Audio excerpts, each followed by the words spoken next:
नमस्कार, मी पंकजा गोपीनाथ हुंडे, पशुसंवर्धन आणि पर्यावरण मंत्री. आज मी आदरणीय अजितदादा पवार यांनी जे इथे कार्यक्रम आयोजित केले त्या निमित्ताने बारामती येथे आले. पहिल्यांदाच अशा दृष्टीने बारामती बघण्याचा माझा योग आला आणि खरंच इतकं सुंदर काही कामं मला बघायला मिळाली की माझी इच्छा आहे की माझ्याही जिल्ह्यात आणि मराठवाड्यामध्ये या कामांना मी रेप्लिकेट करू शकेन. कृषी विज्ञान केंद्राचं जे सुंदर असं मी आज पूर्ण टूर घेतला आणि तिथलं काम पाहिलं. मी खूप खूप प्रभावित झाले.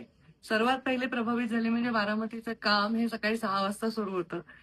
मला दादांच्या वक्तशीरपणा आणि त्यांच्या शिस्तीविषयी खूप खूप कौतुक वाटलं आणि मेन म्हणजे प्रत्येक गोष्टी ते स्वतः लक्ष देत होते. प्रत्येक गोष्टीची त्यांना बारीक माहिती होती आणि ते प्रत्येक गोष्टीची माहिती देखील देत होते आणि सूचनाही करत होते. तर मला असं वाटतं एक असं नातं त्यांच्या मतदारसंघाच्या विकासाशी त्यांचं झालेलं आहे. अनेक वर्षाचा त्यांचा अनुभव, त्यांचं सत्तेत असणं याचा नक्कीच बारामतीला खूप लाभ झालेला आहे.